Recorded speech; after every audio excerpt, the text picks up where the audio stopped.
welcome to another episode of Pilates Elephants. So great to be here with you. I'm Raphael Bender.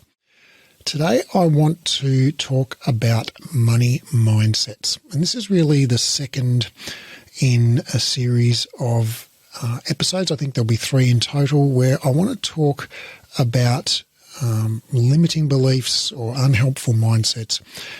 Because I think these things are holding a lot of people back. Certainly I have been held back by a lot of these in the past, and I've found ways to overcome many of these for myself, and I want to share them with you so that you can overcome them if you experience them.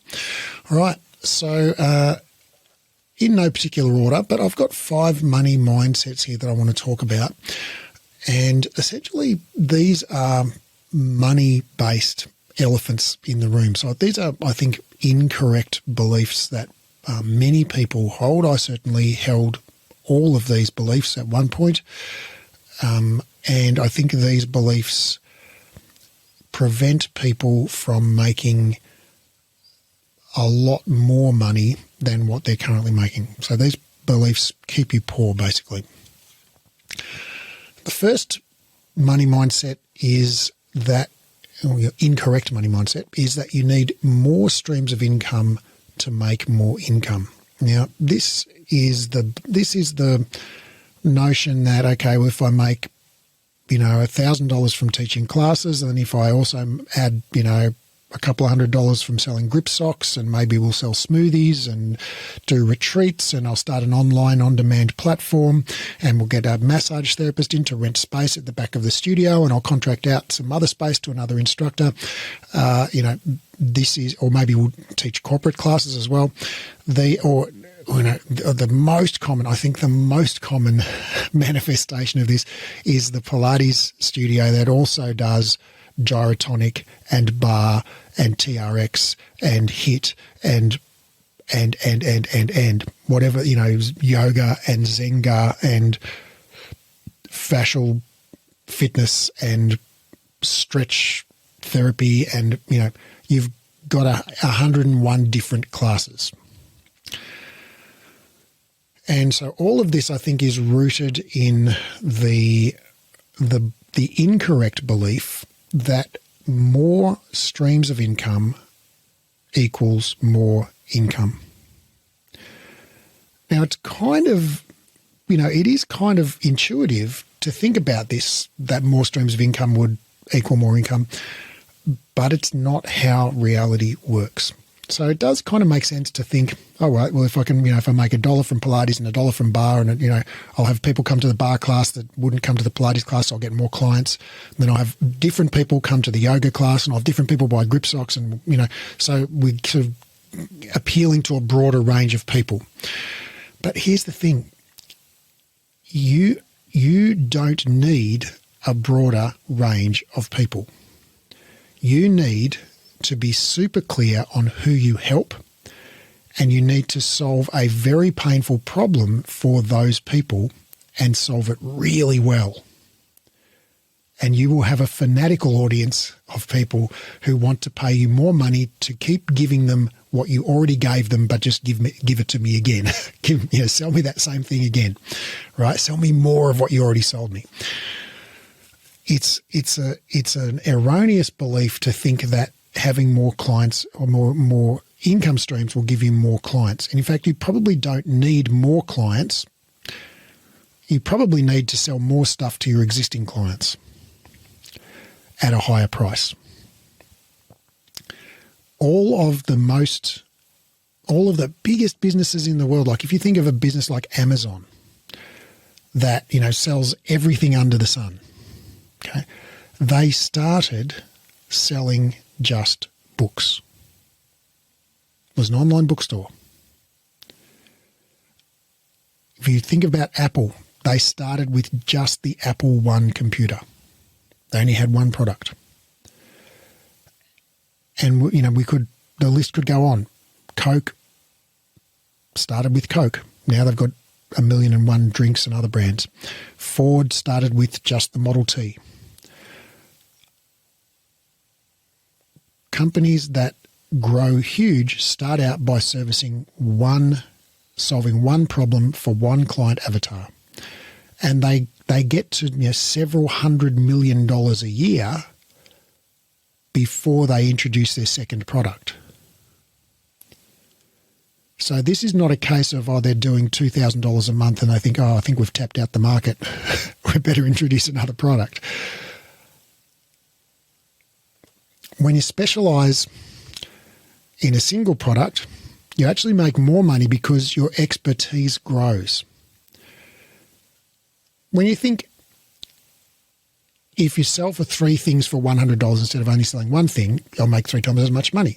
But that's not true, because when you sell one thing, you'll actually sell more of it because there's less work to market one thing, right? If you're marketing Pilates and bar and gyrotonic and yoga and Zenga and fascial fitness and stretch class and blah, blah, blah, blah, blah, well, that's like 7 different marketing campaigns you've got to do, because if the assumption is, well, different people will come to Zenga than come to Pilates or stretch class, right? Well, you've got to do 3 different marketing campaigns for those 3 different classes. And if you're marketing them to the same people, well, why do the same people need 3 different classes? The reality is it's much easier to make 3 sales of the same thing rather than to make 3 sales of 3 different things. There's less marketing involved.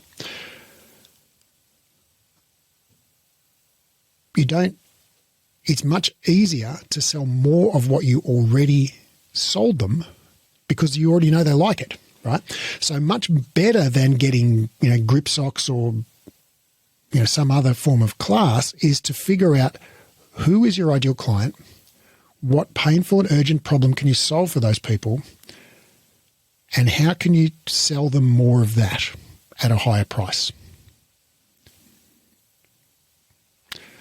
All right, I'm going to leave you with that. You don't need massage rooms, grip socks, apparel, drink bottles, or a cafe. You need to be great at executing on your core value proposition. And that would be solving a painful and urgent problem for people who have money, time, and the will to pay for that problem. Go read my book if you want to know more about that, How to Make $100,000 Teaching Pilates. Buy it through the show notes for $4.99. All right, so the second money mindset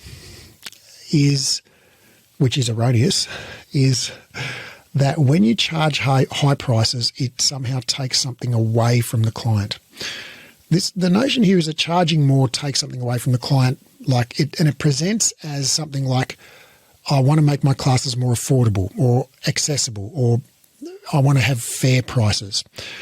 And what all of these things are an indicator of what's called zero-sum thinking. That zero-sum thinking essentially is where you believe there's a certain amount of value, a certain size pie, okay, and when you charge more, that means there's less left over for the client.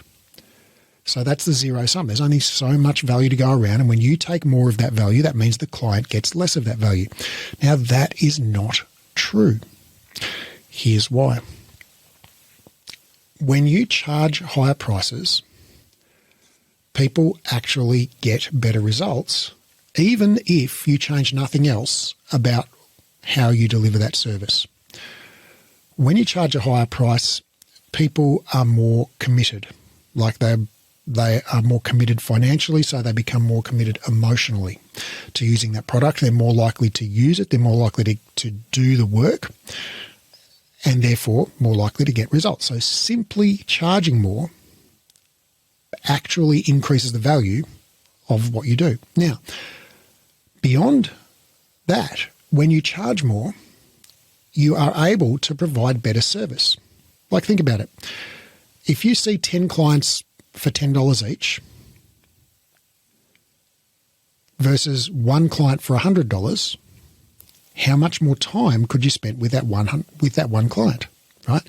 How much more custom program could you write them? How much more could you text them? Accountability? Could you, create a personalized, home-based workout, create a personalized home-based video follow-along workout with their custom cues for when they can't make it to session? There are so many extra things that you could do for your clients if you charged more, because you wouldn't have to see so many clients. You'd have more time available to do better quality work. So when you charge higher prices, what happens is something called the virtuous cycle of high pricing. And that is where simply by charging higher prices, you get a greater commitment, a greater buy-in, literally a greater buy-in from the clients. Therefore, they try harder and persist longer. Therefore, they get better results. And because you have now more profit per client, you can see fewer clients for more money, and you now have more time to lavish on each client to help them get even better results.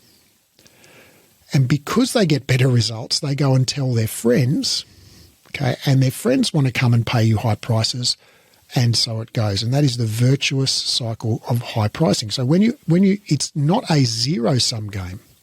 When you charge a high price, it doesn't take something away from the client. It actually creates more value. It makes the pie bigger when you charge more money. So rather than being a zero-sum game, it's what's called a positive-sum game. So charging more actually increases the size of the pie. So that's because of the virtuous cycle of high prices. So it's not true that when you charge more money, somehow it takes something away from the client. Now, what about making those classes accessible? And, I want, poor people to be able to use my classes. Well, that is admirable. So why would you charge rich people tiny prices the same as poor people? Why not charge rich people high prices and then go and give a discount for poor people, or teach poor people for free on the weekend? Why make your class cheap for everybody? Why rob people of those rich people who want results and want to pay for the results? Why not offer them that service? And then with all of the time and money that you now have, why not go and give a community class and help those poor people? Okay, rather than giving everything away and then you being a poor person too. The next money mindset I want to address is this notion of the value of a session. And there are two components to this. The first is that there is such a thing as an absolute or objective value to a session. And the second is that the value of a session has something to do with how hard you work or how much you care or what qualifications you have. So first I want to think about the value of a session. Like, what is the value of a session? What is the, quote, fair value of a Pilates session? Well, I don't think there is such a thing as a fair value of a Pilates session. I think that's a meaningless concept. And here's why. One, Pilates sessions don't have a fixed value. They have different value to different people at different times. For somebody who has terrible, debilitating back pain that's preventing them working, playing with their kids, or doing their chores, if you can solve that back pain for them in 6 weeks, that is worth a lot of money to that person. Whereas for somebody with zero back pain who's quite happy and already has an exercise routine, that Pilates session is probably worth a lot less or possibly worth nothing. And the only difference here is the person, right? The Pilates session is the same. You're the same. The equipment's the same. The only difference is the person. So the difference in the value between those sessions to those two different people has nothing to do with the sessions. It's got everything to do with who values that session or doesn't value it. So sessions have different value to different people at different times. Now, that same person who has their wonderful exercise routine and has no back pain and is going along happy as Larry and sees no particular reason why they should do Pilates, and so hence wouldn't pay you to do Pilates, like they don't value the session, right? It's not valuable to them. Well, if they hurt their back and all of a sudden now they can't do their normal exercise routine and they believe that Pilates will help them, maybe their doctor says go do Pilates, now that Pilates becomes very valuable to that person. So the same session can have a different value to the same person at different times. So there is no inherent value of a session. There's no objective value of a Pilates session. It's worth a different amount to different people at different times. What's more, there's no such thing as a fair value of a Pilates session. And here's why. If you put your prices up beyond what someone's willing to pay, they won't pay it. It would be unfair if you were to force someone to pay a higher price, if you were to compel them to pay a higher price, but you can't compel them to pay a higher price. They'll just go around the corner to the competitor who's cheaper. Or they'll just stop doing it, or they'll do free workouts online, or they'll go to personal training instead, or they'll take up yoga. You can't compel someone to pay a price that's higher than what they think is reasonable. So for that person who doesn't have back pain and has a perfectly, regular exercise routine and feels fantastic and doesn't see any particular reason why they should do Pilates, you could tell them the sessions are $100,000 an hour. That wouldn't be unfair because they don't care.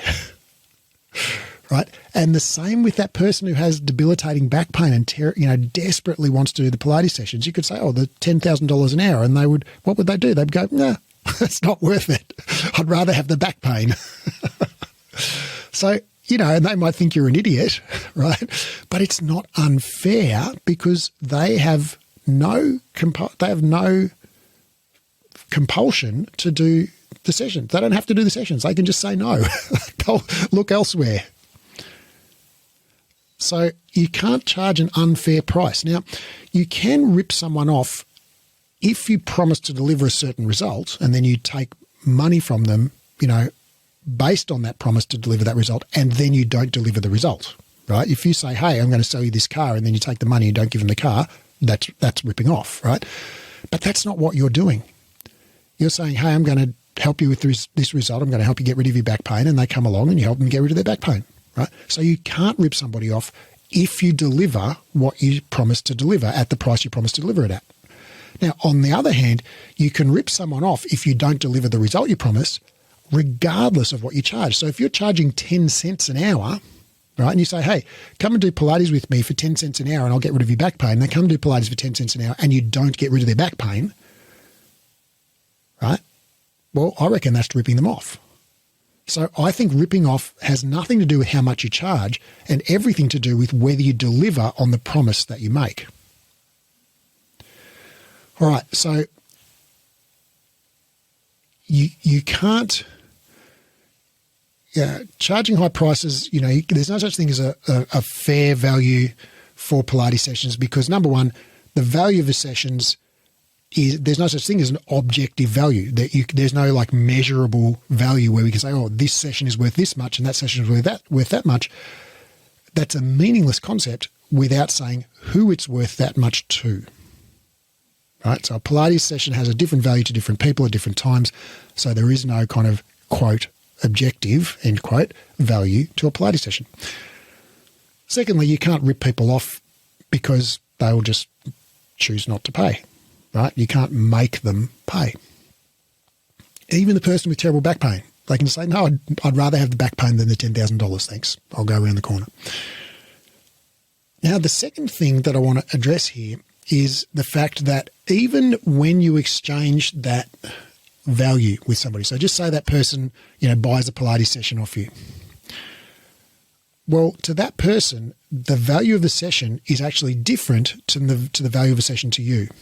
Here's what I mean. And I got this from someone called Blair Entz, who wrote a book called Pricing Creativity. He's a designer. He's got nothing to do with Pilates, but he's thought long and deeply on pricing. And he's written a book called Pricing Creativity, which I have on my shelf here and I love. It's a fantastic book.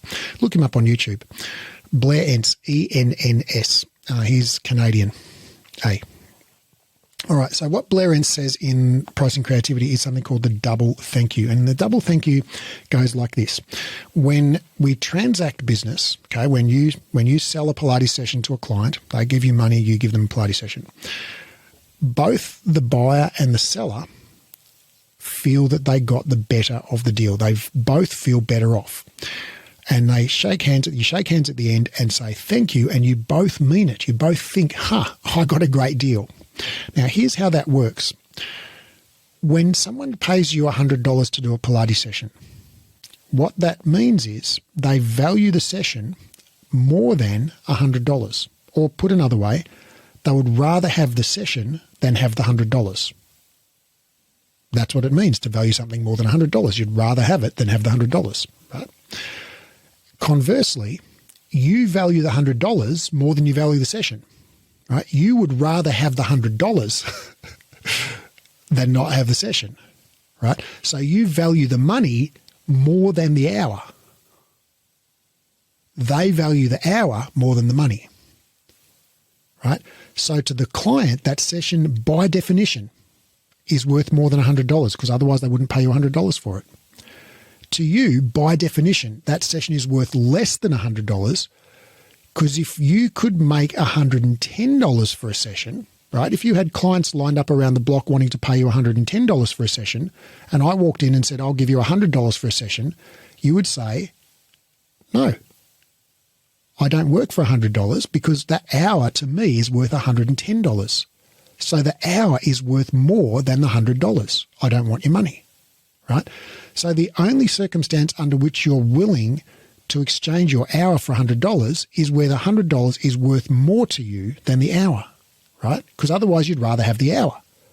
If you'd rather have the $100 than have the hour, that means the $100 is worth more to you than the hour. So when you achieve the double thank you with the client, what that means is you've sold them something that is worth less than $100 for $100. And they've bought something off you that's worth more than $100 for $100, right? And it's the same thing that you've bought and sold. To you, it's worth less than $100. To them, it's worth more than $100. And so the double thank you tells us that the value of the good or service that you're selling, right, in this case Pilates sessions, is different between the buyer and the seller. It's worth less to the seller and more to the buyer. Otherwise, no transaction will take place. If you think that hour is worth $110, you won't sell it for $100. If me as the client thinks that hour is only worth $90, I won't buy it for $100. Right? If there's a Pilates studio next door that I think is exactly the same as your studio, they're offering the same session for $90, I'm going to go there. Right? I won't pay the $100. So the double thank you tells us that not only is the value not the same between different clients at different times, the value is actually not the same between the client and the Pilates instructor. So we each have our own version of how much a session is worth.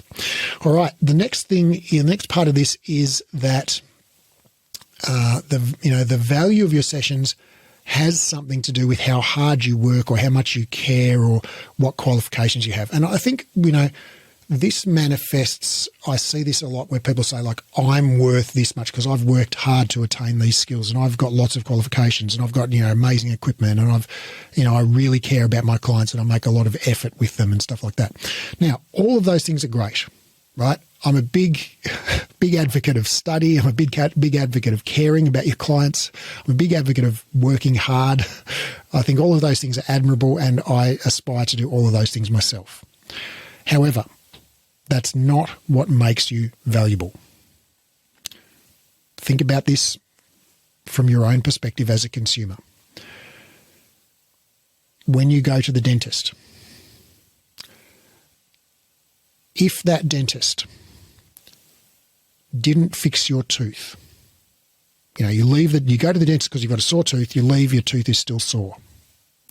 But the dentist is a wonderful, kind, loving person who really cares, has great qualifications and has spent decades studying and learning their craft.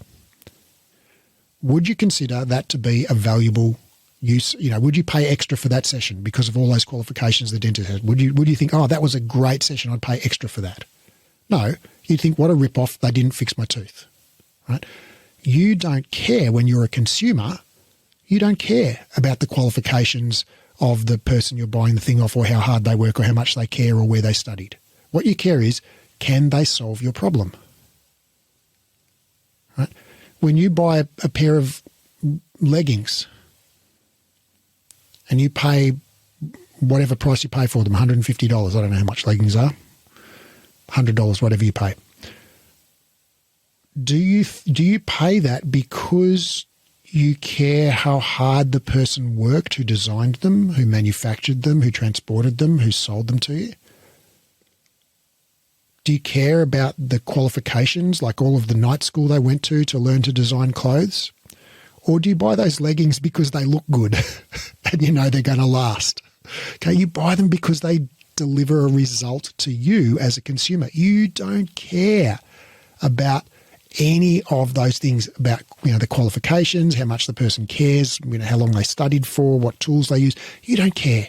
And in the same way, your clients don't care about any of those things when it comes to buying Pilates. They don't care where you studied. They don't care what qualifications you have. They don't care how hard you work. What they care is, can you fix their back pain? Can you help them stand up straighter? Can you rehab their shoulder? Okay, they care about getting a result. That's why they come to you. So the value of your sessions has nothing to do with how hard you work or how much you care or what qualifications you have. It has to do with how much you can, what kind of results you can deliver to people, right? If you can deliver a very valuable result to somebody, that session's worth a lot of money. Like we said before, if you can deliver a significantly less painful back to somebody who's got debilitating back pain and can't work, that is a very valuable session. Now, if this is your first day out of Pilates school and you only worked for 10 minutes and gave them a generic program and they still got better, they would still consider that to be one of the most valuable exercise sessions they do in their whole life. They'll still be telling people about it a decade hence. Right? They don't care about your qualifications or any of those other things. They care about the results that you deliver. So the value of your sessions has absolutely zero to do with you as a person or even you as a professional. It's got to do with what you deliver. Now, all of those things that we said, your qualifications, how much you care, how hard you work, all of those things can contribute to you delivering amazing results. But they don't always, right? You could be highly experienced and really care, but just not have thought carefully enough yet about what painful and urgent problem you're going to solve for people. And maybe you haven't got the right clients. Maybe you don't have people who have an urgent and painful problem. And maybe they have a problem, but they don't have the money or the time or the will to solve that problem. Okay, maybe you're trying to solve a problem for people who don't have a problem. Or maybe you're trying to solve a problem for people who can't afford to pay you to solve the problem. In which case, all the qualifications, hard work and care in the world won't make your sessions valuable. So what should you do? Well, find people who have an urgent and painful problem, figure out a Pilates-based solution to that problem, and make sure those people have money, time, and the will to solve the problem. Then go tell them about your solution and make sure you price it with a couple of extra zeros on the end. And if you want to learn how to do that, read my book. It's in the show notes, $4.99, How to Make $100,000 a Year Teaching Pilates. All right, the last money mindset I want to deal with here is money doesn't make you happy. Or I'm going to smush a couple here. Money doesn't make you happy, and money somehow makes you wanting money somehow makes you a bad person. All right. So both of these are patently not true. Now, there's empirical research on this, but I have experienced it in my own life. Like when I was young, like a kid, my mum was a single mum in the 70s, working odd jobs. We frequently didn't have enough food in the house. We didn't have a car. We walked everywhere. We had a house. We weren't destitute. But I remember many times the last 2 days of the week, it was like the cupboards were literally bare. Right? Not a sob story. I don't care. I'm happy. I'm healthy. I don't have any regrets. But so I've been poorish. Okay. And now I'm pretty well off. Our company made $300,000 last month, right? And I tell you, which I prefer. I prefer having money. When you don't have money, you think about money a lot. Because when you're standing in line at the supermarket, you're wondering if your credit card's going to decline if you get that extra litre of milk. Or you're trying to drive your car nice and slow so you don't have to fill up in petrol because you don't get paid until Wednesday, right? And you're not sure if you'll make it home. Like, you think about money a lot when you don't have enough. Okay, you're scraping for change down the back of the sofa to think, can I afford to buy dinner tonight? Well, that's not fun. When you have more money, all those things disappear in a puff of smoke. I never worry when I'm standing in the supermarket checkout line if my credit card's going to decline, because it never does. I never look at the price of petrol. I never even look at the price of a pair of jeans or a T-shirt. And now that's a pretty, in some circles, that's a pretty modest standard of luxury. And I'm certainly no billionaire. But, for me, when I look in my wardrobe and I think, my T-shirt's a bit threadbare, I might order some more, and I go to go and order 10 more T-shirts and I don't even care what the price is, to me, that's awesome, because I don't have to worry about it. There's zero worry there. I don't care. And I very much remember what it felt like to have that worry, to have that anxiety.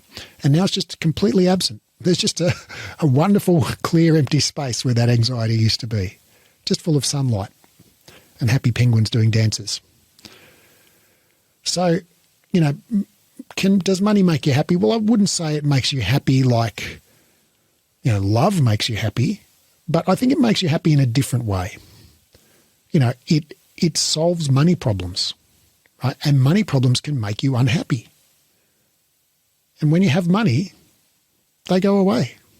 So all of those sources of unhappiness disappear. So if you fight with your spouse about money, well, money's going to solve that. But if you fight with your spouse about other things, money won't solve it, because money doesn't solve other problems. It only solves money problems, right? So, you can still have a bad relationship if you've got money. You can still have, unfulfilled life or whatever, but you just don't have money problems. So it removes a major source of stress. If your tooth hurts, you just go get it fixed. If your car breaks down, you just get it repaired. If you need new T-shirts, you just buy them. When your laptop dies, you just buy a new one, right? And you don't even have to look at the price. And that is a major source of stress that just doesn't exist for me and won't exist for you when you have money, or if you have money already. And so the final part of that is money, makes you a bad person. Sorry. I do want to add a little bit more there about that. So having money removes money as a source of stress. The other thing that having money has done for me is give me options, gives me freedom. I can jump on a plane and go overseas. I can, take time off work. I can, take up a new hobby. I can start lessons. I can buy a new bit of gym gear for exercising. I can buy a new bicycle. And it just gives me options that, my wife and I can go out for dinner if we don't feel like cooking, which is most nights. So it just gives you options in your life. It gives you freedoms. It doesn't give you every option, but it means that, your options are not limited by finances in the way that they were before. So I think, and that, to me, that is very, very liberating.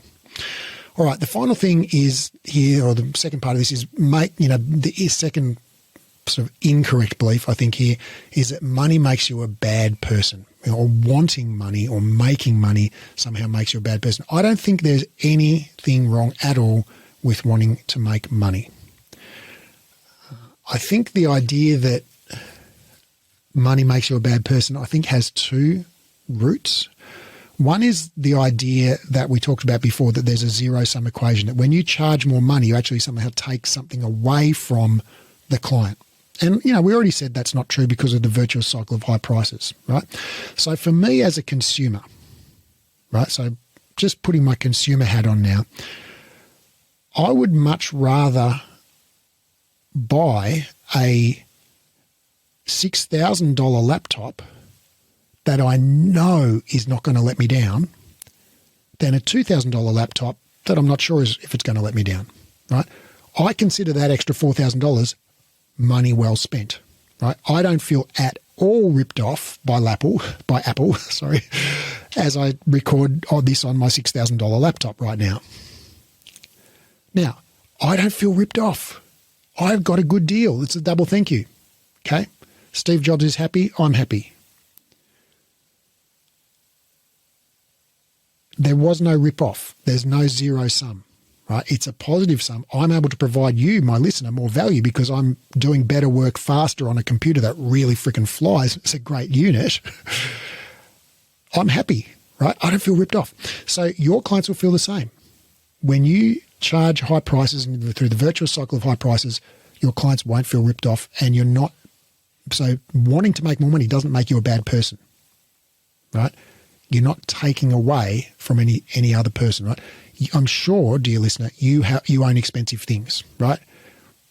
Maybe you don't own a lot of expensive things, but I'm sure you own something that was expensive, right? Whether it's a pair of shoes or a computer or, your activewear collection, whatever it is, right? So, you've got something, your car, okay, your house, you've got something, okay, or the first class holiday you took last year, there's something where you bought the top of the line, okay, or an expensive version, okay? And I reckon there's a really good chance you don't feel ripped off on that purchase. You feel like you're really happy with your purchase. You got great value, okay? And that's what your clients will feel like too when you give great value. Right, so wanting to make money doesn't make you a bad person. It just makes you someone who wants to make money, right? It's not good or bad. It's just a thing, right? My wife likes it to be 23 degrees in the house. I like it to be 19, right? Does that make her a bad person or a good person? No, it's just she's someone who likes it to be 23 degrees, right? Like there is no ethical valence to wanting to make money. You're not taking anything away from people. What you're doing is actually creating more value by charging that high price. And then guess what? You take that money that you earned and you spend it somewhere, right? You give it to somebody else and they create value for you in turn. And so it goes. So wanting to make money doesn't make you a bad person. And having money doesn't make you a bad person. It doesn't make you greedy. In my observation, I haven't seen research on this, but in my observation, it doesn't make you greedy. It doesn't make you generous. It just amplifies or enables, I think is a better word, whatever you already were, right? If you're already greedy, well, now you've got even more opportunity to be greedy because you've got more stuff. If you were generous before you had money and now you've got money, well, you've got more stuff to give away now, right? You've got more opportunity for generosity. So all it's going to do is bring out what was already there. Okay, money has no moral valence to it. It has no moral value. It's not good. It's not bad. It's just a medium of exchange. So in conclusion, dear listeners, these 5 money mindsets that you need more streams of income to make more income, not true. You need to specialize in solving a single problem for people who've got time, money, and the will to pay for that problem. When you charge high prices, it takes something away from the client, not true. Through the virtuous cycle of high pricing, when you charge more, you actually provide more value, better results, and that creates a virtuous cycle because then you get more clients that you can charge more prices and get more results. Through the notion of the double thank you. The value of your sessions has something to do with how hard you work or how much you care or what qualifications you have. Not true. The value of sessions has nothing to do with any of those things. It's got to do with the results you provide to a person. The value of a session is unique to a specific person at a specific time. And what's more, the value of a session is different to the buyer and to the seller. The buyer will value it higher than the seller. Otherwise, no transaction will take place. Finally, money doesn't make you happy. Not true. Money does make you happy. If you have money worries, it removes them. It also gives you freedom, gives you options. Now, money can't make you infinitely happy, but I've had no money and I've had money and I can tell you which one I prefer. finally, making money or wanting to make money makes you a bad person. Not true, because wanting to make money doesn't take, or making money doesn't take anything away from anyone else.